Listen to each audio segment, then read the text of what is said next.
Hi,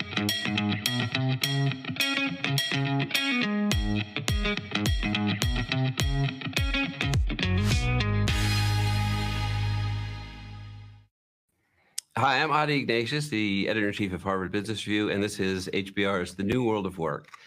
Every week on the show, I talk to a business leader about challenges that they're facing in the global workplace. We try to make this interactive, so when the show gets underway, if you have questions for our guest, please put them into the chat, and we'll try to get to as many as possible. Before I introduce my guest, though, I want to read a word from our sponsor, Unisys. Where some see barriers, Unisys sees breakthroughs. Unisys pushes what's possible across digital workplace, app modernization, cloud, and beyond. Unisys, keep breaking through. I also want to make a quick plug for our top podcast. That is the HBR IdeaCast, hbr.org/IdeaCast. You can find it wherever you get your podcasts, and that, if you like this content, you'll like this as well. Conversations with business thinkers, with business leaders about how to solve problems in the workplace. All right, so my guest today is Claudio Descalzi, who is the CEO of the Italian energy giant Eni. He'll be joining us from Milan. Claudio joined the company way back in 1981 as an oil and gas field engineer, and over the years, he's developed a truly global perspective on the business, having served as director of the company's Congo and Nigeria operations, and as executive vice president for Africa, Middle East, and China. He became Eni's CEO in 2014. Welcome, Claudio. Thank you. Good morning, good afternoon for me, yes. Yeah, well, yes, good afternoon for both of us. So I want to jump right in, and I want to start with Russia's invasion of Ukraine. You know, we've all watched with horror on a personal level, but obviously this has profound impact on European energy markets. And I'd like, let's start with what you're seeing in terms of the impact on Europe now. You know, we're over a year into this thing. Yes, I think that the war now and before and after also the pandemic, we can say that it was a wake-up call for the world, but especially for Europe, because we discovered that the gas demand and also hydrocarbon in general, but mainly on gas, is inelastic. It's always at the same level. We can say that in the last 20 years, we have always the same kind of level of gas demand in Europe, in Italy.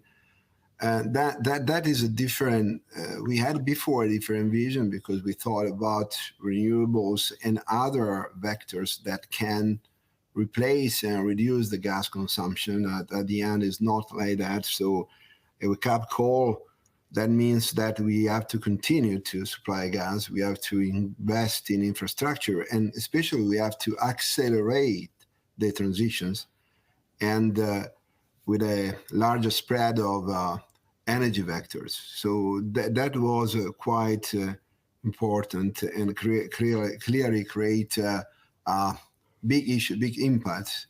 I talk about gas price, electricity price, price of gasoline, and when 150, 170 billion cubic meter, I talk about the gas, Russian gas, practically disappear in few months. It's not an easy task to replace it.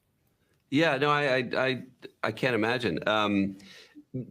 Quickly, if you just joined us, I'm speaking with Eni CEO Claudio Descalzi. If you have questions for Claudio, please put them into the chat. We'll try to get to them later.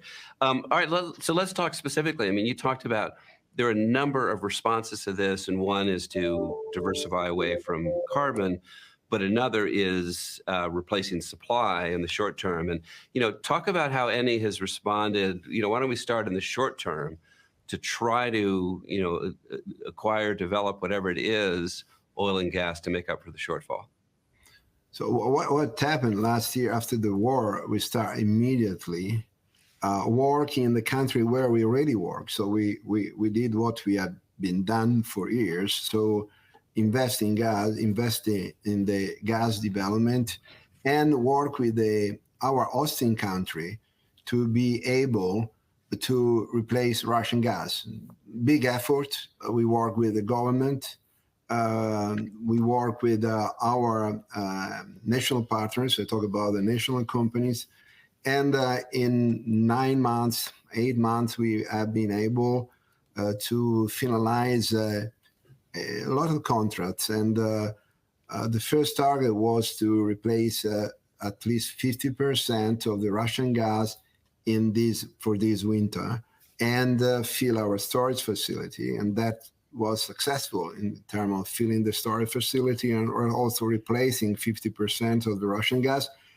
And the second point is to replace 80% of the Russian gas for the winter 23-24 and 100% by 24-25. So in a two and a half years to be able to replace all the Russian gas to Italy. That was an effort for Italy, clearly, where we have all our main operation in the downstreams, our retail on gas and power. So all our clients where we have the B2C and B2B contract.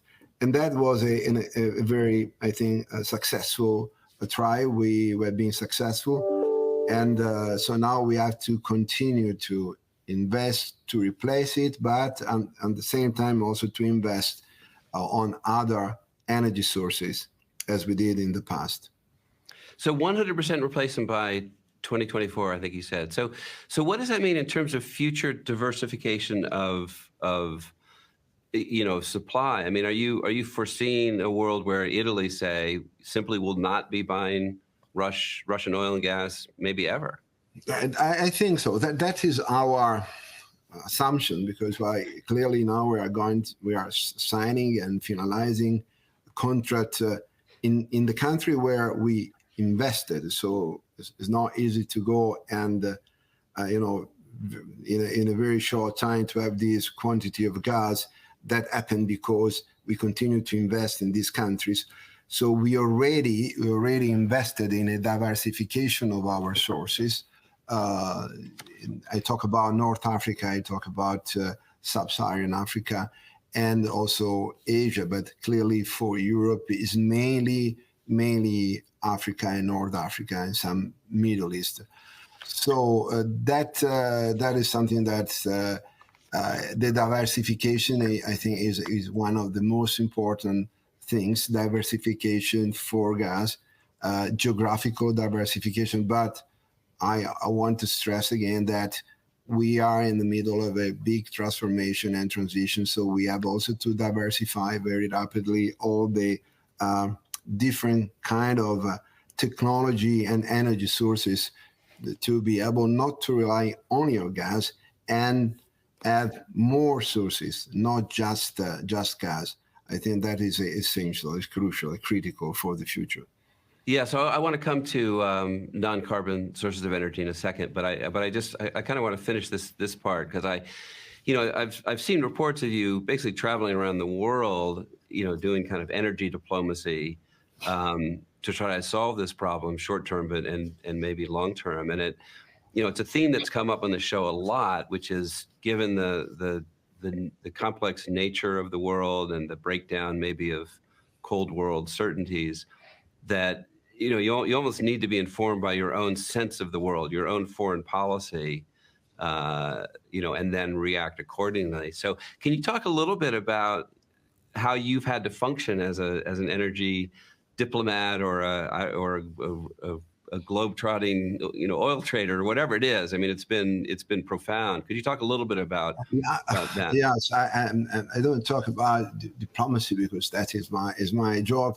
I'm working in the energy sector, so I did what I know to do. So I travel. Clearly, I intensified and I travel much more than before because I travel at least.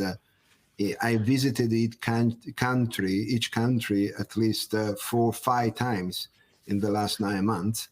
I went there because clearly we invest. As ENI, we invest more in the domestic market. So where we discover, we produce gas, we sell, and we sell to the country for domestic utilization. Clearly, we have additional gas. We started from North Africa because Italy is connected through pipe with Algeria and Libya. So we work a lot with Algeria to increase investment, increase production, and finalize contract to send this gas in a fast track, because we increased the infilling wells, we increased activities, and they were, I think, our hosting country were really very, very good in that. They understood the situation because of the very good relationship that we have with them. They helped us a lot. Algeria helped us really a lot, and we have been able very quickly to have more than 5-6 billion cubic meter per year to send to Italy through pipe. That is very easy because we have already this pipe with a lot of spare capacity. In spite of the situation in Libya, we try to increase production also in Libya, and then Egypt is close to Italy. We discovered a lot of gas, so we finalized contract. In this case, is LNG. So we have been able to saturate all the LNG facilities we have in Italy. And then we work with other countries like Congo, Angola, Nigeria, Mozambique.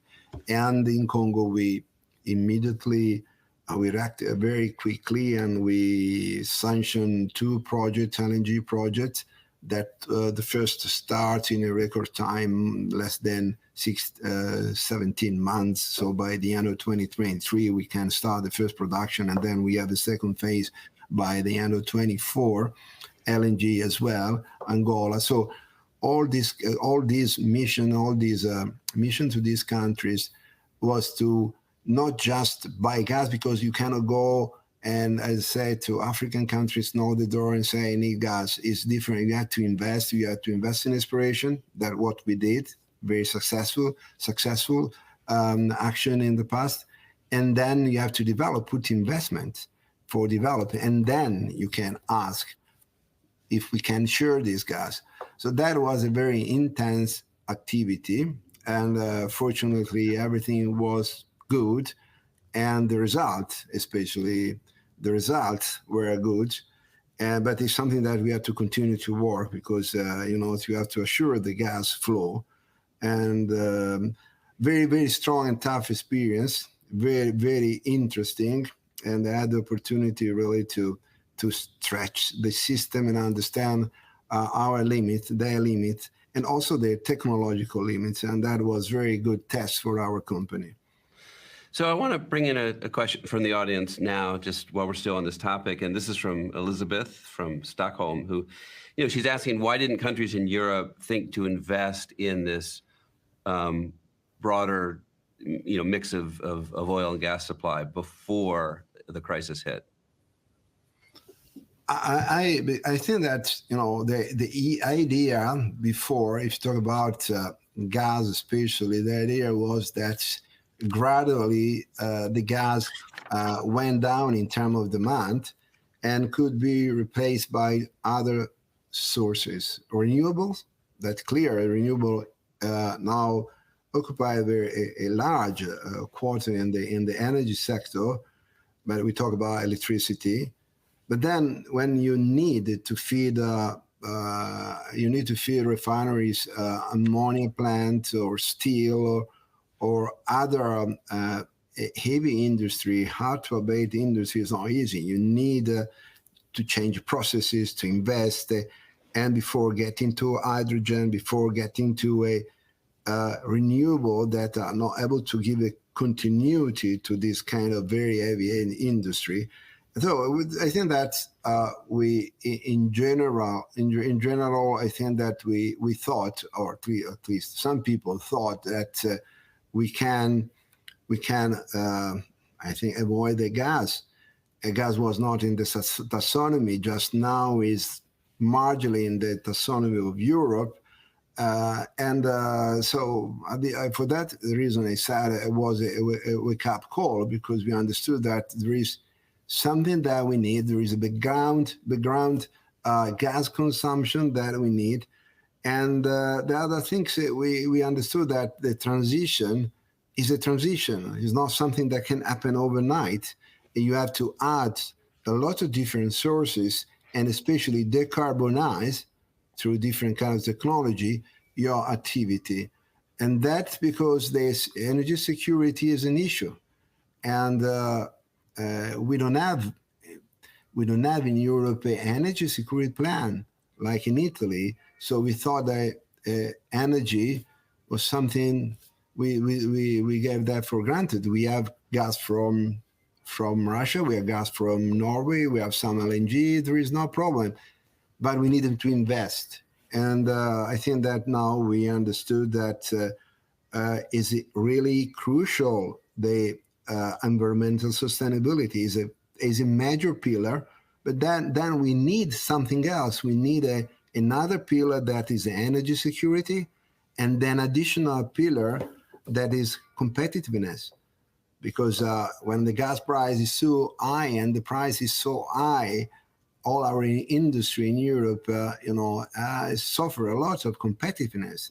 We pay gas we paid also 5 to 7 times what your price in the US. You can imagine which kind of competition between our industries. So I think that we discover is a hard discovery that we did, and I think that now we can get back in the right track. Okay, so let's talk about, as things balance out. I mean, you've talked about really the key thing for an oil and gas company, the sort of energy trilemma that you face. So it's sustainability, it's supply, it's competitiveness. So right now you're just trying to make up supply that's missing to make up for the Russian gap. But going forward, how do you think about the transition? You're known as an oil and gas company. You're becoming more broadly an energy company. What is the transition that Eni has launched? And talk about some timelines, like where do you need to be in the future to truly be a diversified energy company? So when I think about transition for our company, and we're not talking now for Europe, but our company transition is a transformation of our company that we started in 2014. When I became CEO, I immediately faced a very low prices, a big pressure for the environment to reduce emissions. So I immediately thought that the transition is something that we have to face from a cultural point of view, from a technological point of view. So we thought immediately to transform our company. Years before, we started looking at the scope 1, scope 3, so the emission that we produce during our activity. But immediately we tried to thought about a company that can take care about scope 3. So that means that you have to transform your industrial process, because our aim is to reach our customers with clean products. We have more than 10 million customers for electricity and gas in Europe. Then we have at least 1.5 million customers every day for mobility. So that was a wonderful opportunity to say, we transform ourselves. We're going to sell what? We're going to sell green products, so green electricity or blue electricity, biogas. We're going to sell decarbonized products, bioproduct from mobility. So that started, I think, 9 years ago. So it's not something that started overnight. So it's a transition in the company, it's a transformation of the company to reach which kind of target? Scope 1, Scope 2, Scope 3, reduction, net zero. So we passed through different objectives, presentation to the market. Now, in the last couple of years, we present our company a net zero by 2050. And we define also intermediate targets to be able to be followed by our shareholders, our stakeholders, and stick to our target. So we have target 2030, 2035, 2040, 2050. And all the company together is moving on that way. So net zero by 2050, do you envision that are you counting on future technological innovations that will help you get there, or on making hard choices right now and in the coming years? The hard choices, I said, we made 9 years ago. So in our plan, the net zero by 2050 is done with the technology we have developed up to now. We invested, technology was one of the main transformation of Eni in the last 9 years. We invested more than 7 billion euro. In 2014, we had 150 researchers, so people in R&D. Now we have 1,500. We have 7 research centers, more than 70 agreement with academics, with research centers, university worldwide, and is a proprietary technology. I mean that we built our technology. All the biorefineries, that is one of the main issues, so hard to abate biorefineries. You don't use oil, you use bio oil. Is made with our technology. We have been the first to transform the traditional refineries in biorefineries. By Venice, so in the north of Italy, in the south of Italy, in that we have a third one.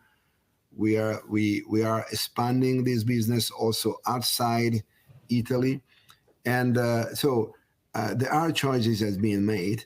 And if you want to go through this transformation and through this transition, you have to make hard choices, and the technology are there. Clearly, there is an acceleration in new technology for the future. So I think that we can also improve these targets. But we have a company that is ready from a cultural point of view to incorporate and have new technology and use this technology. That is a very important step. It's not easy. We are an oil and gas company. We are reservoir engineers, drillers, developers that are used to do different kind of job. Now they are ready and open to work with new technology. And that is really a crucial point for a big company like our company. So I talked to some, ESG investors and told them I was going to be having this interview. And, to some, it's like, unless you're willing to stop oil and gas exploration, development, and acquisition, it's hard for outsiders to view the company as climate responsible. How do you respond to that? First of all, I think that the Russian war in Ukraine and after the pandemic, we discovered that we cannot stop oil and gas. That is the issue. Then, if you use gas, you have to do that in a very efficient way.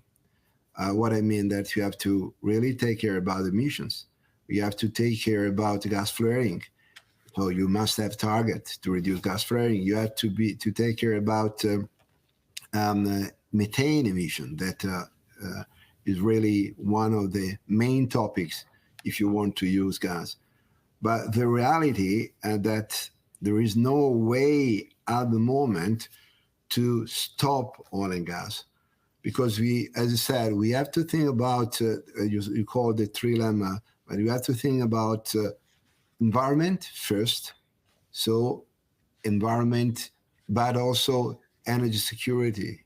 In a growing world, with people that want to stay better, not worse, we have to be able to satisfy all of that. Clearly, if you use hydrocarbon, you have a refinery, or you have a power plant, or you have a chemical plant. Clearly, you have to capture. During the transition, you have to capture the emissions, so you can produce without emitting emissions. So the carbon capture is another important technology. But and then there are other things that we have done clearly to be sustainable, because also the capital allocation is another important issue. So I know you've invested in fusion, and probably significantly in fusion technology. Talk about your expectation for that. I mean, to what extent has that technology arrived as a soon-to-be significant source of alternate energy? Fusion in the last period, in the last couple of years, 3 years, had a very strong acceleration.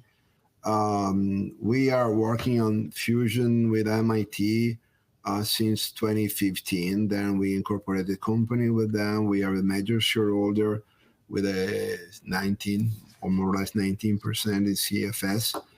And in 2021, we had a very important breakthrough.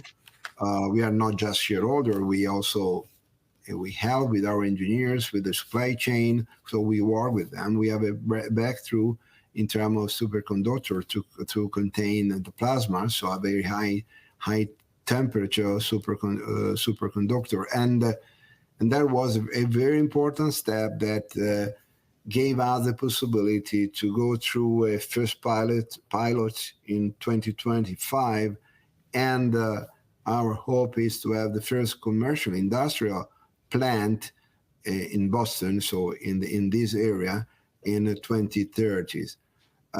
So I believe a lot that we can success. We had other breakthrough also recently with different kind of technology, but I think that is the real I think breakthrough from a technological point of view that can accelerate, especially in the electrical sector, the 2050 target.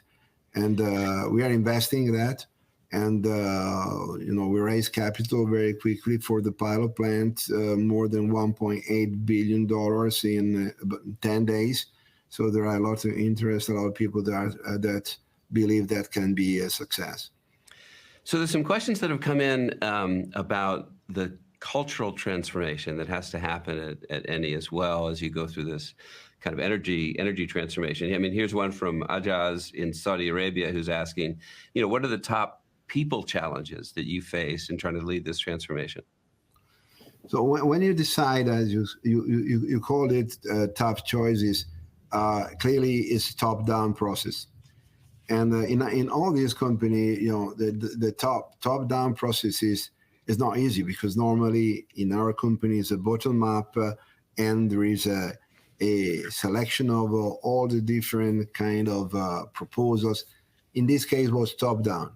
So the challenge is really to create an inclusion, to be able to create a movement, to give passion to the people, to make them understand that the transformation of the company is necessary, that the transition is necessary. So you have to talk to them, but it's not enough. You have to involve them in the transformation. They must be part of the transformation. For that reason, when I said at the beginning that we add 150 people in our R&D, then we jump to 1,500 and even more, because the engineers, all the technicians that work in operation, when also work in R&D, and work on the new tool, on the new technology, and then move again on the field to apply it. So I think that this involvement, so a key word is involvement. A key word is create a movement, like a startup. You need a lot of energies, but you have to be interested to your people. Your people are the first resource there. You have to be successful.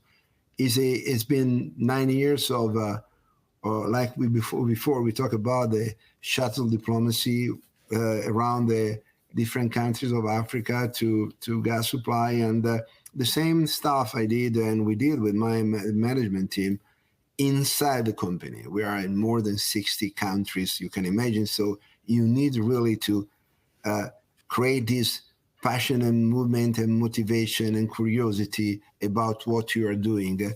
And you transform them, you transform yourself, and this movement transform the company at the end.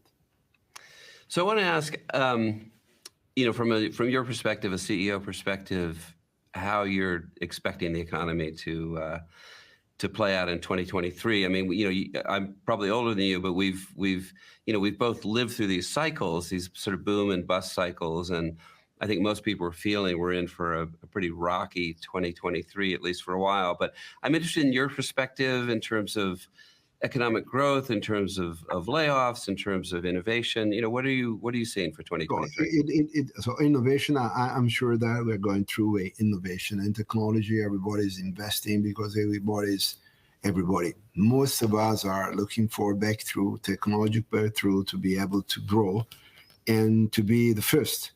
So to anticipate all the issues. From economic point of view, it depends on China. If really China can start again growing. Another critical point that we are experiencing before with COVID and now with the war is the supply chain crisis.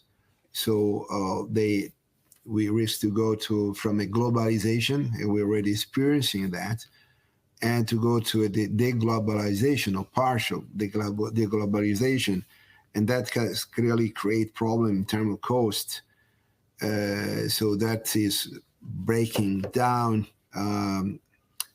any possible growth.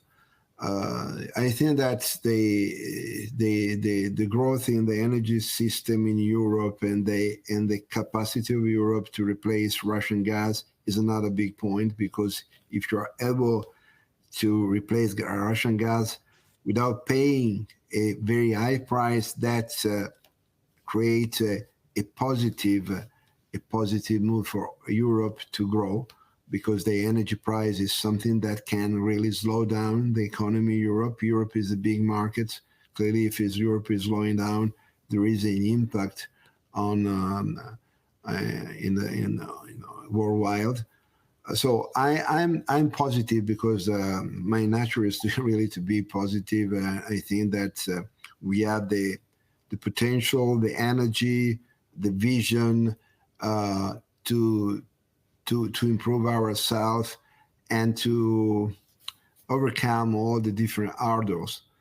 Clearly, we need leadership, and we need political leadership, and we need, as I talked about before, about inclusion and create positive movement inside a company. We have to do the same inside the different states, the different countries. And that is in the end of the politician, that they have to understand that peace is much more important than war. And if we care about the welfares and we care about people, we have really to work together. And that is a critical point. So 23, I think, will be still a transition year from different kind of aspects, but I'm positive looking forward. Yeah, well, that's a good place to end off. I hope your life gets a little less hectic, but I appreciate your spending time with us today. Thank you for being on the show. All right, that was Claudio Descalzi, who's the CEO of the Italian energy giant Eni. Thank you all for joining us. Our guest next week will be Ian Bremmer, who's the president and founder of the Eurasia Group, which is an influential political risk research and consulting firm. He also runs G0 Media, a company dedicated to providing intelligent and engaging coverage of international affairs.